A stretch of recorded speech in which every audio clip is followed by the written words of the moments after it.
Greetings PCGen enthusiasts, this is Andrew, Data Monkey with PCGen, coming to you with another lesson.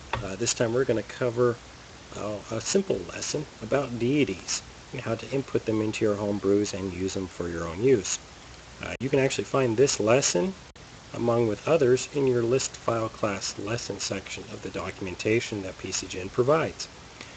Today we're going to really go over domains and Deity weapon. These two tags are the main ones for getting your homebrews to actually work. The rest of these are nice to have, but they're not as important as the Deity weapon and domains. Our teams put together two sample deities just for you to look over on how they would appear in a source book. I've seen plenty of these scattered about. So we'll just jump right in. We'll start with the documentation here. Your deity name is going to be the first name that is listed there, and then the domains would be tapped eliminated afterwards. And you can see domains, chaos, knowledge, and animal here are going to be the domains granted to any cleric that has chosen Mosat.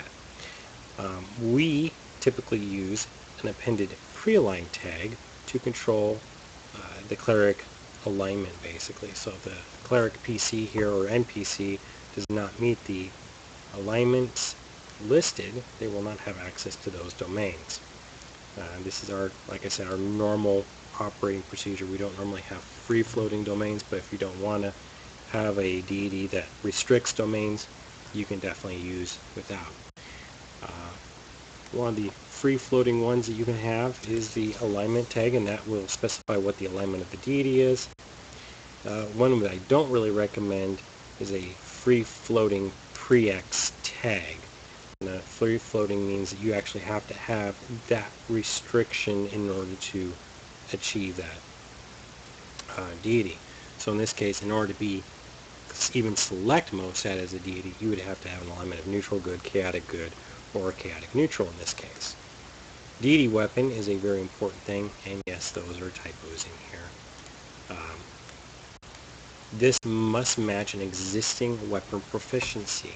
It actually even specifies it up here. This is what PCGen will use to select a deity weapon. And then the rest of the tags are pretty much self-explanatory. They're just more for fluff and filler. Your pantheon that you belong to, the title of the deity in question, what their appearance is, and who their typical worshippers are. This doesn't normally have much of an impact on the data that we use and ship, so it is usually left alone. And then source page is like all the other source pages. So they put this together in what would be the data list file format, which I transposed over to here. And I'm going to get rid of this tabs because you don't need the visual tabs when you already have a tab. We'll just go ahead and get rid of all those. So as you can see, we got the title, the pantheon, the alignment, that pre-align that I would highly not recommend having at all. And then you have your two domain tags. You can have as many domain tags as you want. For our typical domains, we keep this as pretty much standard of all the domains are listed, comma delimited here, and then your pre-align would be appended. And then your deity weapon, which must be an existing weapon proficiency using the proper weapon proficiency name.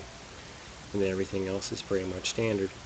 And then when you're done editing all your files,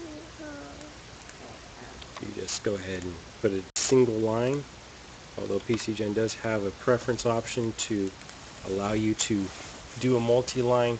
It is the preference to actually use a single line per deity. Alright, that concludes this lesson. I hope you enjoyed, and tune in for next time when we have another lesson for you. Alright, take care.